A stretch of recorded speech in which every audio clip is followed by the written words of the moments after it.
Bueno, hoy les voy a mostrar una electrónica muy simple para manejar un motor paso a paso, que es el adecuado para traccionar en una máquina de hacer filamentos para la impresora 3D partiendo de botellas de gaseosas. Hace poco les mostré cómo se podía hacer el extrusor usando un simple cautín de estaño y traccionábamos a mano el filamento. Hoy veremos algo para hacer un poco más automática la fabricación del filamento. Acá pueden ver el modelo, es muy sencillo, es un motor paso a paso con una correa dentada y como ven podemos variar la velocidad a gusto. La característica de estos motores paso a paso es que tienen un muy buen torque, tienen mucha fuerza y la máquina es muy fácil y económica de hacer. La pueden alimentar con una fuente de PC, con una salida de 12 voltios o con cualquier otra fuente de 12 voltios. Soy César y te doy la bienvenida a mi canal.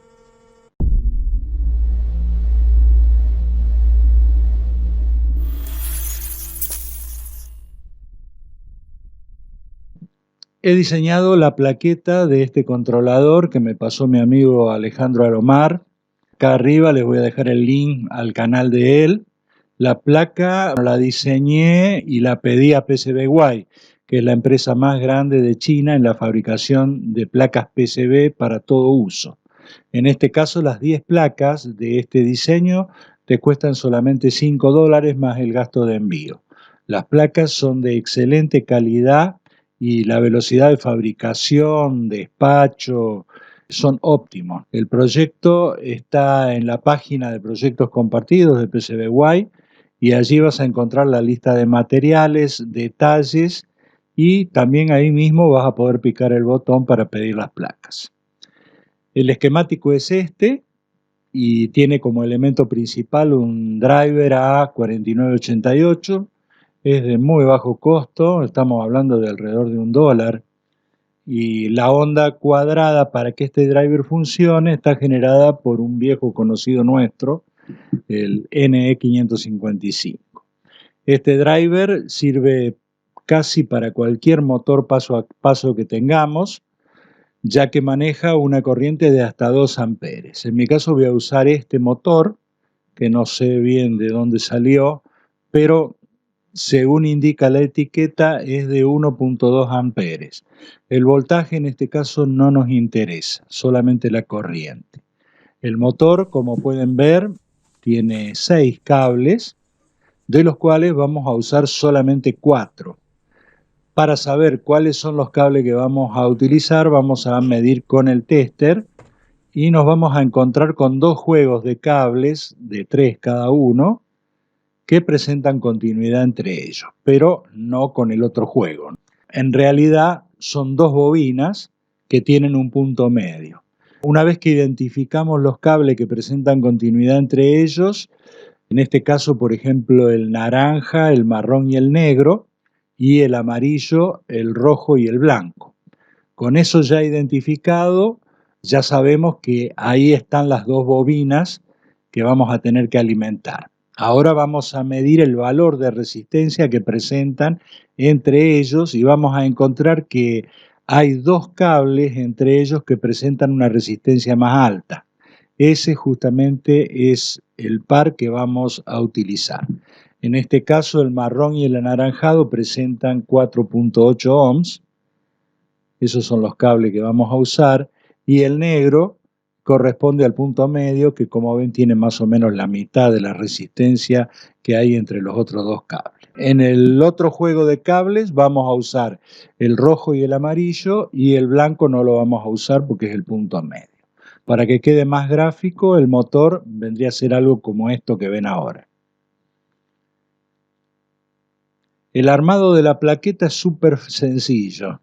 Tiene un solo regulador de tensión, que es el LM7805, un par de resistencias de 1000 ohms, 1 kilo, un potenciómetro de 100K, 2 capacitores, uno de 10 nanos y otro de 100 nanos, el integradito NE555, el drive A4988 y un electrolítico de 100 microfaradios, 16 voltios. También le vamos a poner una llave inversora para cambiar la dirección de giro del motor. Para armarlo voy a usar zócalos, tanto para el integrado como para el driver. Para el driver corté un zócalo de un integradito de 16 patas, como ven acá, es muy simple. Pueden hacerlo también a esto en una placa de prototipo, no hace falta que pidan la placa a PCBWay. Es muy simple y siguiendo el diagrama lo pueden hacer ahí. Si piden esta placa, vean cómo está colocado el driver en la placa con el trimpón de ajuste hacia donde está la leyenda que dice controlador de motores PAP.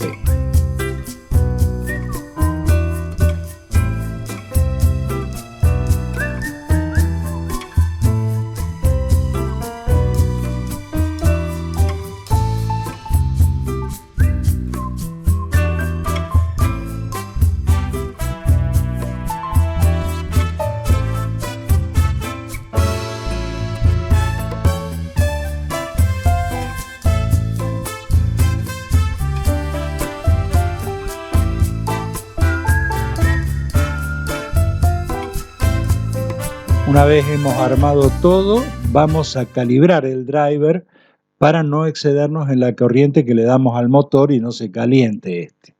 Para eso necesitamos saber 2 o 3 datos. Una es la corriente del motor, que en este caso es 1.2 amperes, la resistencia de sensado del driver, que puede ser distinta de acuerdo al driver que ustedes compren. Tienen que ver el valor de estas dos resistencias que están acá. En este caso dice R10, eso significa que tienen 0.1 ohms. Hay otros drivers que tienen R20, por ejemplo, en este caso sería 0.2 ohms. Yo voy a usar el verde, que tiene valor de 0.1 ohms. Con estos valores vamos a hacer el siguiente cálculo. La tensión de referencia va a ser igual a la corriente del motor por 8 por la resistencia de sensado por 0.7. Hacemos ese cálculo, nos da 0.67 voltios y para medir esa tensión de referencia vamos a colocar la punta negativa del tester en el negativo de la alimentación y en la escala de 2 voltios DC. Vamos a alimentar la placa y con un destornillador y la punta positiva del tester en contacto eléctrico con la punta del mismo, vamos a ir girando el trim pot del driver hasta obtener esos 0.67 voltios. Acá podemos ver cómo se hace. Es muy fácil. Listo. Ahora vamos a conectar las bobinas del motor como se indica en el esquemático. Acá les marco en la placa las conexiones para las bobinas, según el diseño de esta placa. Pero si no quieren hacer todo este lío de cálculos, vayan girando el preset y vean que el motor no se caliente. Si el motor no se caliente, tengan la seguridad de que no se va a quemar. Si el motor se caliente, vayan bajándolo, ajustándolo. Es un poco rústica la medida, pero también sirve. Le vamos a dar la tensión al motor y listo, ya tenemos el motor funcionando. Vean cómo el regulador de velocidad funciona perfectamente. Con esta llavecita invertimos el giro. Recuerden que el encendido y apagado del circuito en este caso funciona al revés. Cuando el interruptor está cerrado, el sistema se detiene y cuando está abierto arranca. Vean que yo no lo puse acá el interruptor y funciona perfectamente todo el circuito, ¿no? Porque está abierto. Para la parte mecánica hice algo muy simple. No hice la impresión de la máquina que está en Thingiverse. Es un taco de madera sujeto a la polea más grande por 3 tornillos de madera. Y del otro lado el taco tiene una rosca y también una tapa de madera que ajusta el carretel por medio de un tornillo de media pulgada. Todo el conjunto está montado sobre un taco de madera. Acá lo pueden ver.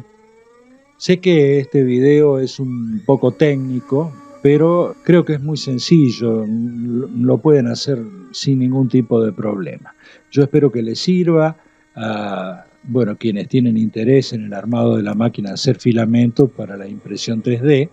Pongan el like, suscríbanse al canal picando la campanita para recibir las notificaciones. Y también recuerden que pueden seguirme en Facebook. Si sos muy fan y querés colaborar, podés hacerlo picando el botón unirse y en ese caso te voy a agregar a un grupo de WhatsApp donde están los miembros premium. Vamos ahora con la sección trivia.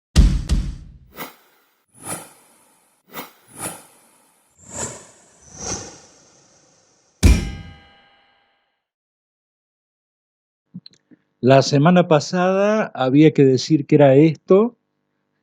Se ve que no le arregla enseguida el lavarropa a la señora. O tienen un lavarropa muy moderno, ¿no? No se trata de una parte de un lavarropas antiguo, de esos que venían con esa paleta tipo triángulo. Los primeros en acertar fueron @ArielVillasenor3958 y Nio2 Tuve, que supongo que será mi querido y estimado Nio. Y en los comentarios destacados del grupo Premium tenemos a Mateo Céspedes de Paraguay y en la publicación @CaosMike de Chillán, Chile.